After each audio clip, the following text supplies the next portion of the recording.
नमस्कार, ਤੁਸੀਂ ਦੇਖ ਰਹੇ ਹੋ ਸਭ ਤੋਂ ਭਰੋਸੇਮੰਦ ਅਤੇ ਪੰਜਾਬ, ਹਰਿਆਣਾ, ਹਿਮਾਚਲ ਅਤੇ ਜੰਮੂ ਕਸ਼ਮੀਰ ਦਾ ਸਭ ਤੋਂ ਭਰੋਸੇਮੰਦ ਅਤੇ ਨੰਬਰ 1 ਨਿਊਜ਼ ਚੈਨਲ ਜ਼ੀ ਪੰਜਾਬ ਹਰਿਆਣਾ ਹਿਮਾਚਲ ਤੇ ਮੈਂ ਹਾਂ ਤੁਹਾਡੇ ਨਾਲ ਗੌਰਵ ਸ਼ੁਕਲਾ ਹਾਜ਼ਰ ਹਾਂ ਸ਼ਾਰਟ ਐਂਡ ਸ਼ਾਰਪ 52 ਦੇ ਨਾਲ 52 ਖਬਰਾਂ ਦੇਖਾਂਗੇ ਜਿਸ ਦੇ ਵਿੱਚ ਦੇਸ਼ ਵਿਦੇਸ਼ ਦਾ ਹਾਲ ਹੋਏਗਾ, ਖਾਸ ਤੌਰ ਤੇ ਨਜ਼ਰ ਹੋਵੇਗੀ ਪੰਜਾਬ ਤੇ। ਸ਼ੁਰੂਆਤ ਕਰਦੇ ਹਾਂ ਫਟਾਫਟ ਖਬਰਾਂ ਦੇ ਸਫ਼ਰ ਦੀ।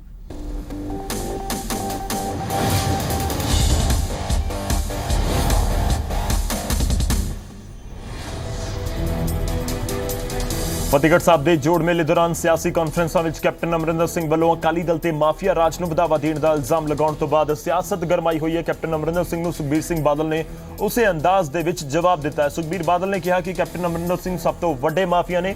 ਸੁਖਬੀਰ ਬਾਦਲ ਦੇ ਬਿਆਨ ਤੋਂ ਬਾਅਦ ਪੰਜਾਬ ਮਾਮਲਿਆਂ ਦੇ ਇੰਚਾਰਜ ਨੇ ਵੀ ਉਹਨਾਂ ਉੱਤੇ ਨਿਸ਼ਾਨਾ ਸਾਧਿਆ। ਕਿਉਂਕਿ ਕੈਪਟਨ ਅਮਰਿੰਦਰ ਸਿੰਘ ਸਭ ਤੋਂ ਵੱਡਾ ਮਾਫੀਆ ਹੈ। ਸੋ ਉਹਨੂੰ ਜਿਹੜੀ ਚੀਜ਼ ਬੰਦੇ ਨੂੰ ਆਪ ਹੀ ਰੋਜ਼ ਜੋ ਸ਼ੀਸ਼ਾ ਦੇਖਦਾ ਹੈ ਨਾ ਆਪਣੀ ਸ਼ਕਲ ਦਿਖਦੀ ਹੈ, ਤਾਂ ਇਸ ਕਰਕੇ ਕਿਸ ਚੀਜ਼ ਦਾ ਮਾਫੀਆ ਜੇ ਵੀ ਕਲੀਅਰ ਕਰ ਦਿਓ ਕਿ ਹਰ ਚੀਜ਼ ਦਾ ਉਹਨਾਂ ਨੂੰ ਜ਼ਿਆਦਾ ਪਤਾ ਨਾ, ਕਿਉਂਕਿ ਜਿਹੜਾ ਮਾਫੀਆ ਨੂੰ ਆਪ ਪਤਾ ਹੁੰਦਾ। ਸੁਖਬੀਰ ਬਾਦਲ ਦੇ ਬਿਆਨ ਤੋਂ ਬਾਅਦ ਉਹਨਾਂ ਦੀ ਭਾਈਵਾਲ ਪਾਰਟੀ ਬੀਜੇਪੀ ਵੀ ਉਹਨਾਂ ਦੇ ਹੱਕ ਦੇ ਵਿੱਚ ਨਿਤਰੀ ਹੈ। ਬੀਜੇਪੀ ਆਗੂ ਮਦਨ ਮੋਹਨ ਮਿੱਤਲ ਨੇ ਕਿਹਾ ਕਿ ਮਾਫੀਆ ਕਾਂਗਰਸ ਦੀ ਸਰਕਾਰ ਦੇ ਵਿੱਚ ਚੱਲਦਾ ਸੀ, ਸਾਡੀ ਸਰਕਾਰ ਨੇ ਮਾਫੀਆ ਖਤਮ ਕੀਤਾ ਹੈ। ਦੂਜੇ ਪਾਸੇ ਆਸ਼ਾ ਕੁਮਾਰੀ ਨੇ ਅਕਾਲੀ ਬੀਜੇਪੀ दोनों पार्टियों को करड़ी हथी लिया है।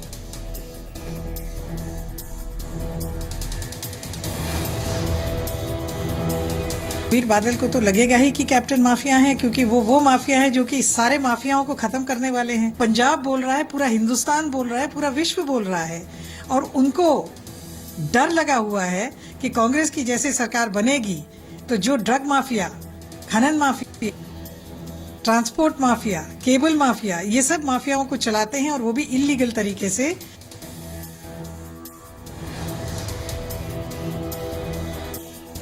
देखो, माफिया राज दी अगर शिकायत आई हैं वो कांग्रेस दे राज चाहिए हमेशा। इसलिए ये जो माफिया, लूटर्स, ड्रग, ये सारिया जिन्नियां बीमारियां हैं ये कांग्रेस दे राज ने पैदा की। ਅਸੀਂ ਤਾਂ ਮਾਫੀਆ ਖਤਮ ਕੀਤੇ ਹੈ। उधर फतेहगढ़ साहब के सियासी कॉन्फ्रेंस दौरान कैप्टन ने सूबा सरकार के गलत तरीके नाल कीती गईयां नियुक्तियां ते सवाल खड़े करते हुए कांग्रेसी सरकार आउण ते रद्द करन दा ऐलान किया सी, जिससे उप मुख्यमंत्री सुखबीर सिंह बादल ने पलटवार करते हुए कहा है कि कांग्रेस वजारत विच नहीं आएगी और कैप्टन का यह सुपना पूरा नहीं होगा। कुछ चेयरमैन लगाए गए हैं, कैप्टन को आपत्ति है कि जब मैं आऊंगा उनको रिमूव कर दूंगा, हटा दूंगा। क्योंकि उनका सपना पूरा नहीं होगा, वो तो आएंगे नहीं।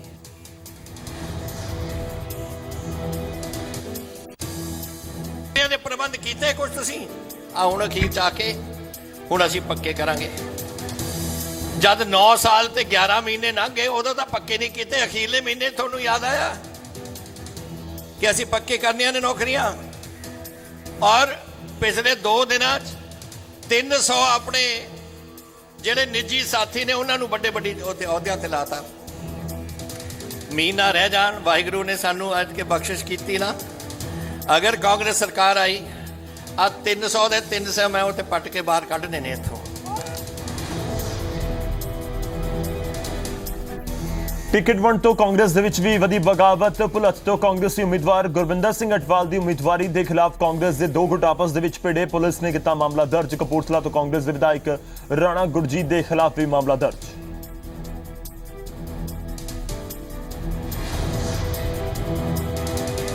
ये चारों जने उत्थे आए, मैं भी गया तो मैं इन्हों मनाउण कि भाई हाई कमांड का फैसला जिहड़ा हुंदा वो सारिਆਂ ਨੂੰ प्रमाण करना चाहिए, मनना चाहिए। दलजीत सिंह ने पहला बेनती की कि भी हल्के दे लोगों को मिलनी चाहिए टिकट, साडा हक सीगा, लेकिन जो भी हाई कमांड का फैसला असीं उहनूं मंजूर करते हैं। पहला नारे लवाए मुर्दाबाद दे, चलो पार्टी हो जाता है, कोई इहो गल नहीं। फिर दोवें आपस खैबड़ पे ते दलजीत दे पग नहीं बनी, दोनों एक दूजे नाल खैबड़िया ते बब्बल दी पग रह गई ते मेरी मौजूदगी च रही आ, लेकिन मैं हुण उन्हां दी लड़ाई दे विच नहीं कुछ कर सकदा सीगा। ਉਹਨੂੰ ਵਿਕਟਿਮਾਈਜ਼ ਕਰਨ ਵਾਸਤੇ ਕੋਈ ਬਣਾ ਸਕਦਾ। ਕਦੇ ਵੀ ਉਹਦੇ ਨਾਲ ਇਦਾਂ ਦੀ ਗੱਲ ਸਰਕਾਰ ਵੱਲੋਂ ਨਹੀਂ ਆਈ, ਨਾ ਅਕਾਲੀ ਦਲ ਵੱਲੋਂ ਆਈ ਹੈ, ਨਾ ਸਾਡੀ ਪਾਰਟੀ ਵੱਲੋਂ ਆਈ ਹੈ। ਅਸੀਂ ਉਹਦੀ ਇੱਜ਼ਤ ਕਰਦੇ ਹਾਂ, ਪਰ ਜੇ ਕੋਈ ਮਾਮਲਾ ਦਰਜ ਹੈ ਕੋਈ ਨਾ ਕੋਈ ਹਰਕਤ ਜ਼ਰੂਰ ਹੋਊਗੀ। इनकी कोई पार्टी मीटिंग थी, वहाँ इनका कोई झगड़ा हुआ जिसमें बब्बल की जो पगड़ी उतर गई थी झगड़े में, और वो इसी के बिहार पर उसकी कंप्लेंट पर हमने दलजीत सिंह डॉन और गुरप्रीत सिंह गोपी पड्डा, लखन के पड्डा और गुरजीत सिंह राणा के खिलाफ मुकदमा दर्ज किया है। उसकी अभी मुरली जो तफ्तीश कर रहे हैं, तफ्तीश के बाद पता चलेगा क्या हुआ, असलियत में वहाँ क्या हुआ है क्या नहीं। ਅਕਾਲੀ ਦਲ ਛੱਡ ਕਾਂਗਰਸ ਦੇ ਵਿੱਚ ਸ਼ਾਮਲ ਹੋਏ ਇੰਦਰਜੀਤ ਸਿੰਘ ਬੁਲਾਰੀਆ ਦੀ ਪੁਲਿਸ ਨਾਲ ਤਕਰਾਰ ਦੀ ਇੱਕ ਵੀਡੀਓ ਸਾਹਮਣੇ ਆਈ ਹੈ। ਇਸ ਵੀਡੀਓ ਦੇ ਵਿੱਚ ਬੁਲਾਰੀਆ ਪੁਲਿਸ ਨੂੰ ਲਤਾੜਦੇ ਨਜ਼ਰ ਆਏ। ਇਸ ਮਾਮਲੇ 'ਚ ਬੁਲਾਰੀਆ ਨੇ ਇਲਜ਼ਾਮ ਲਗਾਇਆ ਕਿ ਇੱਕ ਸਰਕਾਰ ਦਾ ਇੱਕ ਮੰਤਰੀ ਉਹਨਾਂ ਦੇ ਕਾਰੋਬਾਰ ਤੇ ਕਬਜ਼ਾ ਕਰਨਾ ਚਾਹੁੰਦਾ ਹੈ ਤੇ ਉਸ ਦੇ ਆਦੇਸ਼ ਤੇ ਹੀ ਪੁਲਿਸ ਇੱਥੇ ਆਈ ਹੈ। ਉੱਥੇ ਇਸ ਮਾਮਲੇ ਤੇ ਸਿਆਸੀ ਪਾਰਟੀਆਂ ਨੇ ਵੀ ਸਿਆਸਤ ਸ਼ੁਰੂ ਕਰ ਦਿੱਤੀ ਹੈ। ਕਾਂਗਰਸ ਦਾ ਬਿਆਨ ਹੈ ਕਿ ਚੋਣਾਂ ਨੇੜੇ ਆਉਂਦੇ ਹੀ ਅਕਾਲੀ ਦਲ ਪੁਲਿਸ ਦਾ ਇਸਤੇਮਾਲ ਕਰਕੇ ਕਾਂਗਰਸੀਆਂ ਉੱਤੇ ਪਰਚੇ ਪਰ ਹੀ ਹੈ। ਉਧਰ ਬੀਜੇਪੀ ਨੇ ਬੁਲਾਰੀਆਂ ਤੇ ਨਿਸ਼ਾਨਾ ਲਗਾਉਂਦੇ ਹੋਏ ਕਿਹਾ ਕਿ ਅਕਾਲੀ ਦਲ 'ਚ ਬੁਲਾਰੀਆ ਦੀ ਇੱਕ ਨਹੀਂ ਚੱਲਦੀ ਸੀ ਤੇ ਕਾਂਗਰਸ 'ਚ ਆਉਂਦਿਆਂ ਹੀ ਉਹਨਾਂ ਆਪਣੀ ਗੁੰਡਾਗਰਦੀ ਸ਼ੁਰੂ ਕਰ ਦਿੱਤੀ ਹੈ।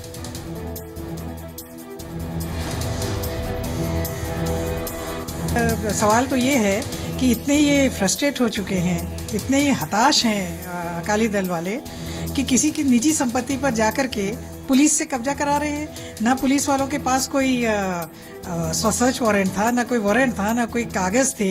किसी की जमीन में ऐसे घुस करके कोई इस तरह से करता है, ये उनकी निराशा और हताशा का प्रतीक है। इसे करके तक अकाली दल छड़ के गया। ਇੱਥੇ ਉਹਦੀ ਧਿੰਗਾ ਮੁਸਤੀ ਚੱਲਦੀ ਸੀ, ਕਾਂਗਰਸ ਜਾ ਕੇ ਧਿੰਗਾ ਮੁਸਤੀ ਕਰਤੀ ਕਿਉਂਕਿ ਦੇ ਆਰ ਹੈਬਿਚੁਅਲ। ਕਾਂਗਰਸ ਦਾ ਕੰਮ ਹੈ ਵੀ ਲੋਕਾਂ ਨੂੰ ਡਰਾਉਣਾ, ਪ੍ਰਸ਼ਾਸਨ ਨੂੰ ਵੀ ਡਰਾਉਣਾ, ਪੁਲਿਸ ਨੂੰ ਵੀ ਡਰਾਉਣਾ, ਪਬਲਿਕ ਨੂੰ ਵੀ ਡਰਾਉਣਾ। ਤੇ ਉੱਥੇ ਜਾ ਕੇ ਉਸੇ ਕਲਚਰ 'ਚ ਫਿਰ ਉਹ ਆ ਗਿਆ।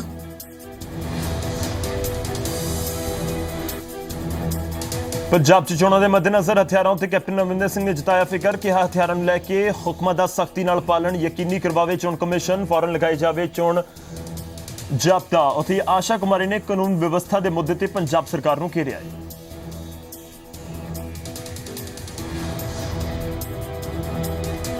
गंभीर विषय है क्योंकि पंजाब में कानून व्यवस्था नाम की चीज ही नहीं है। नाभा में जेल ब्रेक हुआ, पुलिस की साठगांठ के साथ हुआ, प्रदेश सरकार की साठगांठ के साथ हुआ। नॉन क्रिमिनल्स जो हैं उनको वहां से फरार किया गया।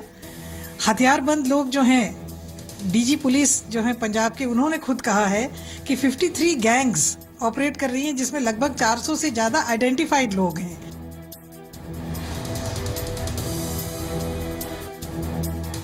ਪ੍ਰਸ਼ਾਸਨ is already going on that direction. ਜਿਨ੍ਹਾਂ ਦੇ ਰਿਕਾਰਡ ਖਰਾਬ ਹੈ ਉਹਨਾਂ ਨੂੰ ਵੀ ਉਹਨਾਂ ਨੇ ਚੈੱਕ ਕੀਤਾ।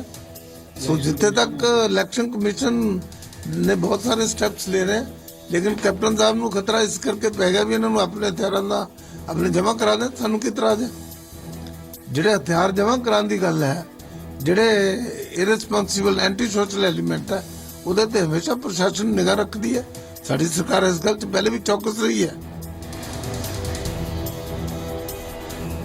ਸ਼੍ਰੀ ਅਨੰਦਪੁਰ ਸਾਹਿਬ ਸੀਟ ਤੇ ਆਮ ਆਦਮੀ ਪਾਰਟੀ 'ਚ ਬਗਾਵਤ। ਹਲਕੇ ਤੋਂ ਪਾਰਟੀ ਦੇ ਸੀਨੀਅਰ ਆਗੂ ਅਤੇ ਐਸਜੀਪੀਸੀ ਦੇ ਸਾਬਕਾ ਮੈਂਬਰ ਗੁਰਿੰਦਰ ਗੋਗੀ ਨੇ ਆਜ਼ਾਦ ਚੋਣ ਲੜਨ ਦਾ ਕੀਤਾ ਐਲਾਨ। ਤਾਂ ਯੂਥ ਵਿੰਗ ਦੀ ਜੁਆਇੰਟ ਸੈਕਟਰੀ ਕਿਰਨਜੀਤ ਕੌਰ ਨੇ ਡਾਕਟਰ ਸੰਜੀਵ ਗੌਤਮ ਤੇ ਲਗਾਇਆ 50 ਲੱਖ ਰੁਪਏ ਦੇ ਕੇ ਟਿਕਟ ਲੈਣ ਦਾ ਇਲਜ਼ਾਮ।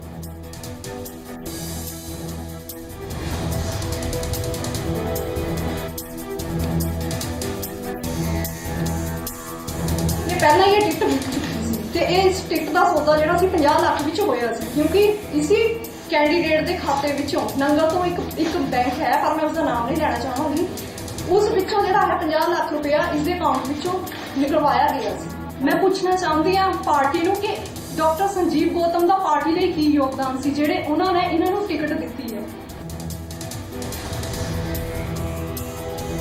ਐਵੇਂ ਬਿਨਾਂ ਗਲਤੀ ਗੱਲ ਹੈ। 50 ਲੱਖ ਦੀ ਕੋਈ ਗੱਲ ਥੋੜਾ ਹੁੰਦੀ ਸਰ। ਅੱਜ ਕੱਲ੍ਹ ਤਾਂ ਵੈਸੇ ਨਹੀਂ ਪੈਸੇ ਮਿਲ ਰਹੇ ਆ। 50 ਲੱਖ ਕਿੱਥੋਂ ਲੈ ਕੇ ਆਏਗਾ ਸਰ? ਇਹ ਤਾਂ ਐਵੇਂ ਇੱਕ ਇਲਜ਼ਾਮ ਹੈ। ਜਦੋਂ ਕਿਸੇ ਨੂੰ ਕੋਈ ਚੀਜ਼ ਨਹੀਂ ਮਿਲਦੀ ਤਾਂ ਵਿਅਕਤੀ ਐਵੇਂ ਇਲਜ਼ਾਮ ਕਰ ਦਿੰਦਾ ਸਰ।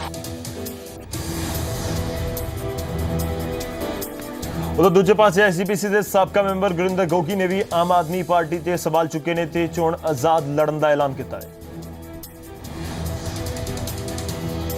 ਤੇ ਆਮ ਆਦਮੀ ਪਾਰਟੀ ਨੇ ਜਿਹੜਾ ਡਾਕਟਰ ਸੰਜੀਵ ਗੌਤਮ ਨੂੰ ਇੱਥੇ ਉਮੀਦਵਾਰ ਲਾਣਿਆ, ਇਹ ਆਰਐਸਐਸ ਨਾਲ ਵੀ ਜੁੜਿਆ ਹੋਇਆ, ਹੋਮਿਓਪੈਥੀ ਦਾ ਡਾਕਟਰ ਹੋ ਕੇ ਐਲੋਪੈਥੀ ਦਵਾਈਆਂ ਦੇ ਰਿਹਾ, ਹੋਰ ਵੀ ਸਮਾਜਿਕ ਜਿਹੜੇ ਗਲਤ ਕੰਮ ਕਰ ਰਿਹਾ। ਅਤੇ ਮੈਂ ਇਸੇ ਵਿਰੋਧ ਦੇ ਵਜੋਂ ਜਿਹੜਾ ਹੈਗਾ ਆਜ਼ਾਦ ਤੌਰ ਤੇ ਉਮੀਦਵਾਰ ਬਣਨ ਦਾ ਫੈਸਲਾ ਕੀਤਾ। ਬਠਿੰਡਾ 'ਚ ਮੁੱਖ ਮੰਤਰੀ ਪ੍ਰਕਾਸ਼ ਸਿੰਘ ਬਾਦਲ ਨੇ ਸੰਗਤ ਦਰਸ਼ਨ ਦੌਰਾਨ ਪੋਚੋ ਮੰਡੀ ਗੁਣਿਆਣਾ ਮੰਡੀ ਦੇ ਲੋਕਾਂ ਦੀਆਂ ਮੁਸ਼ਕਲਾਂ ਸੁਣੀਆਂ ਤੇ ਨਾਲ ਹੀ ਉਹਨਾਂ ਨੇ ਦਾਅਵਾ ਕੀਤਾ ਕਿ ਲਗਾਤਾਰ ਤੀਜੀ ਵਾਰ ਪੰਜਾਬ 'ਚ ਅਕਾਲੀ ਦਲ ਤੇ ਬੀਜੇਪੀ ਦੀ ਸਰਕਾਰ ਬਣੇਗੀ। ਉੱਥੇ ਹੀ ਕਾਂਗਰਸ ਦੀ ਪੰਜਾਬ ਮਾਮਲਿਆਂ ਦੀ ਇੰਚਾਰਜ ਆਸ਼ਾ ਕੁਮਾਰੀ ਨੇ ਅਕਾਲੀ ਦਲ ਤੇ ਨਿਸ਼ਾਨਾ ਸਾਧਿਆ ਤੇ ਤੀਜੀ ਵਾਰ ਸਰਕਾਰ ਬਣਾਉਣ ਦੇ ਬਿਆਨ ਨੂੰ ਸੀਐਮ ਬਾਦਲ ਦੇ ਹਸੀਨ ਸੁਪਨਿਆਂ ਦਾ ਨਾਮ ਦਿੱਤਾ ਹੈ। ਅਜੇ ਇਲੈਕਸ਼ਨ ਅਨਾਉਂਸ ਨਹੀਂ ਹੋਏ, ਜਦੋਂ ਅਨਾਉਂਸ ਹੋਣਗੇ ਫਿਰ ਲੜਾਂਗੇ ਤਕੜੇ ਹੋ ਕੇ ਔਰ ਪੱਕੀ ਅਕਾਲੀ ਦਲ ਬੀਜੇਪੀ ਦੀ ਸਰਕਾਰ ਬਣੇ। ਗੱਲ ਲੇਕਿਨ ਇੱਕ ਚੀਜ਼ ਹੈ, ਜਿਹੜਾ ਆਪਦੀ ਪਾਰਟੀ ਛੱਡਦਾ ਹੈ ਉਹਦੇ ਵਾਸਤੇ ਇਹ ਵੱਡਾ ਪਾਪ ਹੈ। ਜੋ ਮਾਂ ਛੱਡਣੀ ਹੈ ਉਹ ਜੋ ਮਾਂ ਪਾਰਟੀ। गेड़ी लाल के हसीन सपने हैं, कांग्रेस की सरकार बनेगी और ये आप देखेंगे जब चुनाव के नतीजे सामने आएंगे।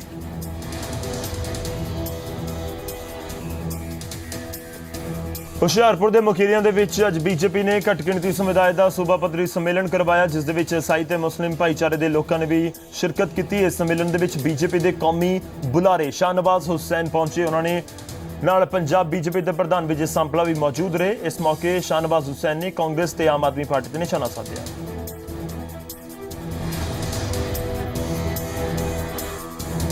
ਪੰਜ ਸੂਬਿਆਂ 'ਚ ਚੋਣਾਂ ਦੀਆਂ ਤਰੀਕਾਂ ਨੂੰ ਲੈ ਕੇ ਇਲੈਕਸ਼ਨ ਕਮਿਸ਼ਨ ਦੀ ਅਹਿਮ ਬੈਠਕ। ਸਮੀਖਿਆ ਤੋਂ ਬਾਅਦ ਤਰੀਕਾਂ ਉੱਤੇ ਫੈਸਲਾ ਸੰਭਵ। ਇਸੇ ਹਫ਼ਤੇ ਹੋ ਸਕਦਾ ਹੈ ਐਲਾਨ। ਕਮਿਸ਼ਨ ਨੇ ਸਰਕਾਰ ਤੋਂ ਮੰਗੇ 1 ਲੱਖ ਪੈਰਾਮਿਲਟਰੀ ਜਵਾਨ। Punjab institute of sports Mohali ਦੇ ਬਾਕਸਿੰਗ ਟੀਮ ਨੂੰ ਲਿਜਾ ਰਹੀ ਬੱਸ ਨਾਲ ਹਾਦਸਾ। 14 ਜੂਨੀਅਰ ਖਿਡਾਰੀ ਹੋਏ ਜ਼ਖਮੀ। ਹਸਪਤਾਲ ਦਾ ਦਾਅਵਾ ਬੱਚਿਆਂ ਨੂੰ ਵੱਜੀਆਂ ਨੇ ਮਾਮੂਲੀ ਸੱਟਾਂ। ਮੋਹਾਲੀ ਫੇਜ਼ 9 ਦੇ ਵਿੱਚ ਵਾਪਰਿਆ ਹਾਦਸਾ। ਚੰਡੀਗੜ੍ਹ ਯੂਨੀਵਰਸਿਟੀ ਨੂੰ UGC ਤੋਂ 44 ਕਰੋੜ ਦੀ ਗ੍ਰਾਂਟ ਮਿਲਣ ਤੋਂ ਬਾਅਦ ਵੀ ਯੂਨੀਵਰਸਿਟੀ ਨਵੇਂ ਫੈਕਲਟੀ ਦੀ ਭਰਤੀ ਨਹੀਂ ਕਰ ਸਕੀ ਹੈ। ਇੱਥੋਂ ਤੱਕ ਕਿ ਅਗਲੇ ਸਾਲ ਦਾਖਲਾ ਲੈਣ ਵਾਲੇ ਵਿਦਿਆਰਥੀਆਂ ਨੂੰ ਵੱਧ ਫੀਸ ਵੀ ਦੇਣੀ ਪੈ ਸਕਦੀ ਹੈ। ਵਿੱਤੀ ਸੰਕਟ ਨਾਲ ਜੂਝ ਰਹੀ ਪੰਜਾਬ ਯੂਨੀਵਰਸਿਟੀ ਦੇ ਵਾਈਸ ਚਾਂਸਲਰ ਨੇ MH 15 ਜਨਵਰੀ ਨੂੰ ਰਿਪੋਰਟ ਸੌਂਪਣੀ ਹੈ। ਉਧਰ ਨਾਭਾ ਜੇਲ੍ਹ ਬ੍ਰੇਕ ਕਾਂਡ ਦੇ 31 ਦਿਨ ਬਾਅਦ ਵੀ ਜੇਲ੍ਹ ਤੋਂ ਫਰਾਰ 5 ਕੈਦੀ ਹੁਣ ਵੀ ਪੁਲਿਸ ਦੀ ਗ੍ਰਿਫਤ ਤੋਂ ਬਾਹਰ ਨੇ। ਜੇਲ੍ਹ ਤੋਂ ਫਰਾਰ ਇੱਕ ਦਹਿਸ਼ਤਗਰਦ ਹਰਮਿੰਦਰ ਸਿੰਘ ਮਿੰਟੂ ਨੂੰ ਹੀ ਪੁਲਿਸ ਹੁਣ ਤੱਕ ਫੜ ਸਕੀ ਹੈ। ਇੱਕ ਦਹਿਸ਼ਤਗਰਦ ਕਸ਼ਮੀਰ ਸਿੰਘ ਅਤੇ 4 ਗੈਂਗਸਟਰ ਹੁਣ ਵੀ ਆਜ਼ਾਦ ਨੇ। ਹਿਮਾਚਲ ਪ੍ਰਦੇਸ਼ ਦੇ ਮੁੱਖ ਮੰਤਰੀ ਨੂੰ ਸੂਬੇ ਦੇ ਹਾਈ ਕੋਰਟ ਤੋਂ ਲੱਗਿਆ ਝਟਕਾ। ਅਦਾਲਤ ਨੇ ਇਨਕਮ ਟੈਕਸ ਅਸੈਸਮੈਂਟ ਨੂੰ ਦੁਬਾਰਾ ਜਾਂਚਣ ਦੇ ਇਨਕਮ ਟੈਕਸ ਵਿਭਾਗ ਦੇ ਹੁਕਮਾਂ ਦੀ ਚੁਣੌਤੀ ਦੇਣ ਵਾਲੀ ਪਟੀਸ਼ਨ ਨੂੰ ਕੀਤਾ ਖਾਰਿਜ। CM, ਉਹਨਾਂ ਦੀ ਪਤਨੀ ਅਤੇ ਬੇਟੇ ਨੇ ਲਗਾਈ ਸੀ ਪਟੀਸ਼ਨ। IAS ਦੇ ਸ਼ੱਕੀ ਆਬਿਦ ਖਾਨ ਦੀ ਕੁੱਲੂ ਕੋਰਟ ਦੇ ਵਿੱਚ ਹੋਈ ਪੇਸ਼ੀ। ਅਦਾਲਤ ਨੇ ਆਬਿਦ ਨੂੰ 12 ਦਿਨਾਂ ਦੀ ਨਿਆਇਕ ਹਿਰਾਸਤ ਤੇ ਭੇਜਿਆ। 7 ਜਨਵਰੀ ਨੂੰ ਆਬਿਦ ਨੂੰ ਦੁਬਾਰਾ ਕੋਰਟ ਦੇ ਵਿੱਚ ਕੀਤਾ ਜਾਵੇਗਾ ਪੇਸ਼। 500 ਅਤੇ 1000 ਦੇ ਪੁਰਾਣੇ ਨੋਟ ਬੰਦ ਕਰਨ ਦੇ ਖਿਲਾਫ ਸੁਰ ਕੱਢ ਰਹੀਆਂ ਸਿਆਸੀ ਪਾਰਟੀਆਂ ਤੇ ਪ੍ਰਧਾਨ ਮੰਤਰੀ ਨਰਿੰਦਰ ਮੋਦੀ ਨੇ ਦੇਹਰਾਦੂਨ ਦੇ ਪਰੇਡ ਗਰਾਊਂਡ ਤੋਂ ਵੀ ਲਗਾਇਆ ਨਿਸ਼ਾਨਾ। ਵਿਰੋਧੀਆਂ ਤੇ PM ਦਾ ਹਮਲਾ, ਕਿਹਾ ਨੋਟਬੰਦੀ ਨਹੀਂ ਇਹ ਸਫਾਈ ਅਭਿਆਨ। ਬੇਈਮਾਨੀ ਬੰਦ ਹੋਵੇਗੀ ਤਾਂ ਹੀ ਦੇਸ਼ ਵਧੇਗਾ ਅੱਗੇ। ਉਧਰ ਕਾਂਗਰਸ ਸਮੀਤ ਪ੍ਰਧਾਨ ਰਾਹੁਲ ਗਾਂਧੀ ਨੇ ਇੱਕ ਵਾਰ ਫਿਰ ਨੋਟਬੰਦੀ ਨੂੰ ਫੇਲ ਦੱਸਿਆ। चौकीदार का काम दिया है, अब मैं चौकीदारी कर रहा हूं तो कुछ लोग परेशान हैं, उनको तकलीफ हो रही है, उनको लग रहा है ऐसा कैसा चौकीदार आ गया, चोरों के सरदारों पर ही पहले वार कर रहा है। देश को काले धन ने भी बर्बाद किया है, देश को काले मन ने भी बर्बाद कर दिया है। काला मन भी जाना चाहिए, काला धन भी जाना चाहिए।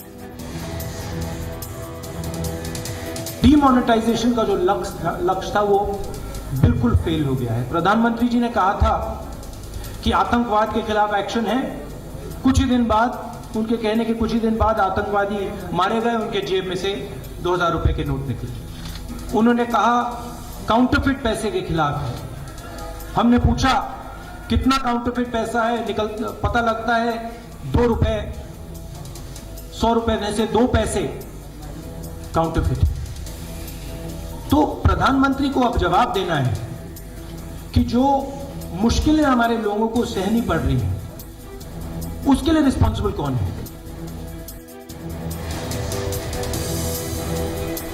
ਨੋਟਬੰਦੀ ਦਾ ਕਾਊਂਟਡਾਊਨ ਸ਼ੁਰੂ। ਵੱਡਾ ਸਵਾਲ 3 ਦਿਨ ਬਾਅਦ ਕੀ ਕਰਨਗੇ ਪ੍ਰਧਾਨ ਮੰਤਰੀ ਮੋਦੀ। ਬੇਨਾਮੀ ਸੰਪत्ति ਦੇ ਖਿਲਾਫ ਕਾਰਵਾਈ ਨੂੰ ਲੈ ਕੇ ਕੀ ਹੈ ਪ੍ਰਧਾਨ ਮੰਤਰੀ ਮੋਦੀ ਦੇ ਮਨ ਦੇ ਵਿੱਚ। 30 ਦਸੰਬਰ ਤੋਂ ਬਾਅਦ ਵੀ 10,000 ਤੋਂ ਜ਼ਿਆਦਾ ਦੇ ਪੁਰਾਣੇ ਨੋਟ ਰੱਖਣ ਵਾਲੇ ਲੋਕਾਂ ਉੱਤੇ ਹੋ ਸਕਦੀ ਹੈ ਕਾਰਵਾਈ। ਸੂਤਰਾਂ ਦੇ ਮੁਤਾਬਿਕ ਕੇਂਦਰ ਸਰਕਾਰ 30 ਦਸੰਬਰ ਤੋਂ ਪਹਿਲਾਂ ਲਿਆ ਸਕਦੀ ਹੈ ਨੋਟੀਫਿਕੇਸ਼ਨ। ਨੋਟਬੰਦੀ ਤੋਂ ਬਾਅਦ ਬੀਐਸਪੀ ਦੇ ਖਾਤੇ 'ਚ ਜਮ੍ਹਾਂ ਕਰਾਏ ਗਏ 104 ਕਰੋੜ। ਪਾਰਟੀ ਆਗੂਆਂ ਤੋਂ ਇਨਕਮ ਟੈਕਸ ਕਰ ਸਕਦੀ ਹੈ ਪੁੱਛਗਿੱਛ। ਮਾਇਆਵਤੀ ਦੇ ਭਰਾ ਦੇ ਖਾਤੇ 'ਚ ਵੀ ਮਿਲੇ 1 ਕਰੋੜ 43 ਲੱਖ ਰੁਪਏ। ਪ੍ਰੈਸ ਕਾਨਫਰੰਸ ਕਰ ਜਵਾਬ ਦੇਣਗੀ ਮਾਇਆਵਤੀ। ਹਰਿਆਣਾ ਦੇ ਕੁਰੂਕਸ਼ੇਤਰ ਦੇ ਵਿੱਚ ਪੁਲਿਸ ਨੂੰ ਹਫ਼ਤੇ 'ਚ ਤੀਜੀ ਵਾਰ ਲਵਾਰਿਸ ਪਏ ਮਿਲੇ ਨੋਟ। ਇਸ ਵਾਰ 5,94,000 ਰੁਪਏ ਦੇ ਨੋਟ ਬਰਾਮਦ। ਪਾਣੀਪਤ 'ਚ ਝਾਰਖੰਡ ਦੀ ਰਹਿਣ ਵਾਲੀ ਨਾਬਾਲਗ ਹੋਈ ਮਨੁੱਖੀ ਸਮਗਲਿੰਗ ਦਾ ਸ਼ਿਕਾਰ। ਕੁੜੀ ਨੂੰ 70,000 ਰੁਪਏ ਦੇ ਵਿੱਚ ਵੇਚਣ ਦਾ ਲੱਗਿਆ ਇਲਜ਼ਾਮ। ਅਨਿਲ ਨਾਮ ਦੇ ਸ਼ਖਸ ਤੇ ਨਾਬਾਲਗ ਨਾਲ ਕੁੱਟਮਾਰ ਅਤੇ ਸਰੀਰਕ ਸ਼ੋਸ਼ਣ ਦੇ ਇਲਜ਼ਾਮ। ਦਿੱਲੀ 'ਚ ਟਲਿਆ ਵੱਡਾ ਜਹਾਜ਼ ਹਾਦਸਾ। ਆਮਣੇ ਸਾਹਮਣੇ ਆਏ ਇੰਡੀਗੋ ਤੇ ਸਪਾਈਸ ਜੈਟ ਦੇ ਜਹਾਜ਼। ਡੀਜੀਸੀਏ ਨੇ ਦਿੱਤੇ ਜਾਂਚ ਦੇ ਹੁਕਮ। ਫਤਿਹਗੜ੍ਹ ਸਾਹਿਬ ਦੇ ਸ਼ਹੀਦੀ ਜੁੜ ਮੇਲ ਦੇ ਆਖਰੀ ਦਿਨ ਸਜਾਇਆ ਗਿਆ ਨਗਰ ਕੀਰਤਨ। ਗੱਤਕਾ ਪਾਰਟੀਆਂ ਨੇ ਦਿਖਾਏ ਆਪਣੇ ਜੌਹਰ। ਸੰਗਤ ਦਾ ਉਮੜਿਆ ਸੈਲਾਬ। ਸਾਨੂੰ ਤਕਰੀਬਨ 25-26 ਸਾਲ ਤੋਂ ਅਸੀਂ ਲਗਾਤਾਰ ਆ ਰਹੇ ਹਾਂ ਔਰ ਇਹ ਫਤਿਹਗੜ੍ਹ ਸਾਹਿਬ ਦੀ ਧਰਤੀ ਬੜੀ ਪਵਿੱਤਰ ਧਰਤੀ ਹੈ। ਇਹਨੂੰ ਨਤਮਸਤਕ ਹੋਣ ਵਾਸਤੇ ਜਦੋਂ ਅਸੀਂ ਹਰ ਸਾਲ ਇੱਥੇ ਆਉਂਦੇ ਆ ਤਾਂ ਸਾਡੀ ਆਤਮਿਕ ਤੌਰ ਤੇ ਜਿਹੜੀ ਐਨਰਜੀ ਆ, ਅਧਿਆਤਮਿਕ ਤੌਰ ਦੀ ਰੂਹਾਨੀਅਤ, ਇਹ ਪੂਰਾ ਸਾਲ ਚੜ੍ਹਦੀ ਕਲਾ ਵਿੱਚ ਰਹਿੰਦੇ ਆ। ਗੋਆ 에ਅਰਪੋਰਟ ਉੱਤੇ ਟਲਿਆ ਵਿਮਾਨ ਹਾਦਸਾ। ਰਨਵੇ ਤੋਂ ਫਿਸਲਿਆ ਜੈਟ ਏਅਰਲਾਈਨਸ ਦਾ ਜਹਾਜ਼। ਕੁਝ ਲੋਕਾਂ ਨੂੰ ਆਈਆਂ ਮਾਮੂਲੀ ਸੱਟਾਂ। ਜੈਟ ਮੈਨੇਜਮੈਂਟ ਨੇ ਜਤਾਇਆ ਦੁੱਖ। ਬਿਹਾਰ ਦੇ ਮੁੱਖ ਮੰਤਰੀ ਨਿਤੀਸ਼ ਕੁਮਾਰ ਪਟਨਾ ਸਾਹਿਬ ਪਹੁੰਚ ਕੇ ਸ੍ਰੀ ਹਰਿਮੰਦਰ ਸਾਹਿਬ ਦੇ ਵਿਖੇ ਹੋਏ ਨਤਮਸਤਕ। ਨਾਲ ਹੀ ਸੀਐਮ ਨੇ ਗੁਰਦੁਆਰਾ ਬਾਲੀਲਾ ਸਾਹਿਬ ਵਿਖੇ ਪ੍ਰਕਾਸ਼ ਪੁਰਬ ਦੇ ਸਮਾਗਮਾਂ ਦੇ ਲਈ ਆਉਣ ਵਾਲੇ ਯਾਤਰੀਆਂ ਦੇ ਰੋਕਣ ਲਈ ਬਣਾਏ ਮੈਨੀ ਸੰਗਤ ਭਵਨ ਦਾ ਕੀਤਾ ਉਦਘਾਟਨ।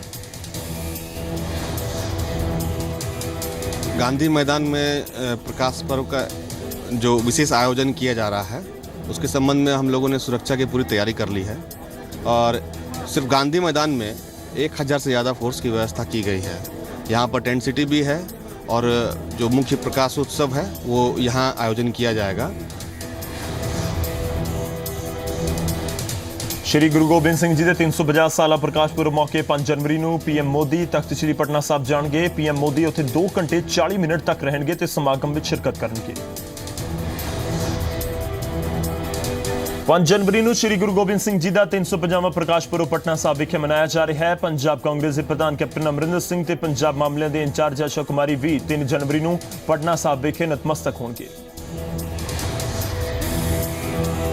साहिब गुरुद्वारा प्रबंधक कमेटी है, उन्होंने हमें भी निमंत्रण भेजा था। कैप्टन अमरिंदर सिंह जी को भी भेजा था। तो मैं और कैप्टन अमरिंदर सिंह जी हम दोनों 3 तारीख को उनके जश्न में शामिल होने के लिए जा रहे हैं। ਸਿੱਖ ਸੰਗਤਾਂ ਵੱਡੀ ਗਿਣਤੀ ਵਿੱਚ ਪਹੁੰਚ ਰਹੀਆਂ ਨੇ ਪਟਨਾ ਸਾਹਿਬ। ਕੁਝ ਅਜਿਹੇ ਵੀ ਸ਼ਰਧਾਲੂ ਨੇ ਜੋ ਤਖਤ ਸ਼੍ਰੀ ਹਜ਼ੂਰ ਸਾਹਿਬ ਤੋਂ 1300 ਕਿਲੋਮੀਟਰ ਦਾ ਪੈਦਲ ਸਫ਼ਰ ਤੈਅ ਕਰਕੇ ਤਖਤ ਸ਼੍ਰੀ ਪਟਨਾ ਸਾਹਿਬ ਪਹੁੰਚ ਰਹੇ ਨੇ ਤੇ ਪ੍ਰਸ਼ਾਸਨ ਵੱਲੋਂ ਸੁਰੱਖਿਆ ਦੇ ਪੁਖਤਾ ਇੰਤਜ਼ਾਮ ਵੀ ਕੀਤੇ ਗਏ। हजूर साहब नांदेड़ तक सचखंड श्री हजूर साहब से 20 लोगों का जत्था पैदल यात्रा लेके पटना साहब बिहार में आए। 20 लोगों का जत्था पैदल आए। जो हमारी यात्रा आरंभ हुई थी 25 नवंबर को आरंभ हुई थी। वहाँ से नागपुर से शिवनी शिहोरा होते हुए जबलपुर होते हुए कटनी होते हुए रीवा होते हुए टोटल आज हम यहाँ पर 26 दिन में यहाँ पर पहुँचे हुए हैं। 52 ਖਬਰਾਂ ਤੋਂ ਬਾਅਦ ਵੇਲਾ ਤੁਹਾਡੇ ਤੋਂ ਇਜਾਜ਼ਤ ਲੈਣ ਦਾ ਹੈ। ਜੀ ਪੰਜਾਬ ਰਣਾ ਹਿਮਾਚਲ ਹਮੇਸ਼ਾ ਸੱਚ ਦੀ ਆਵਾਜ਼ ਚੁੱਕਦਾ ਹੈ, ਸੱਚ ਦੀ ਗੱਲ ਦਿਖਾਉਂਦਾ ਹੈ ਤੇ ਸਾਡੀ ਕੋਸ਼ਿਸ਼ ਹਮੇਸ਼ਾ ਗਰਾਊਂਡ ਜ਼ੀਰੋ ਤੋਂ ਜਨ ਸਰੋਕਾਰ ਦੇ ਮੁੱਦੇ, ਖਬਰਾਂ ਤੇ ਸਿਸਟਮ ਦੀਆਂ ਖਾਮੀਆਂ ਸੱਚ ਦੇ ਨਾਲ ਦਿਖਾਉਣ ਅਤੇ ਦੱਸਣ ਦੀ ਹੁੰਦੀ ਹੈ ਅਤੇ ਇਹੀ ਭਰੋਸਾ ਜੀ ਪੰਜਾਬ ਰਣਾ ਹਿਮਾਚਲ ਨੂੰ ਨੰਬਰ 1 ਨਿਊਜ਼ ਚੈਨਲ ਵੀ ਬਣਾਉਂਦਾ ਹੈ। ਇਜਾਜ਼ਤ ਦਿਓ, ਧੰਨਵਾਦ।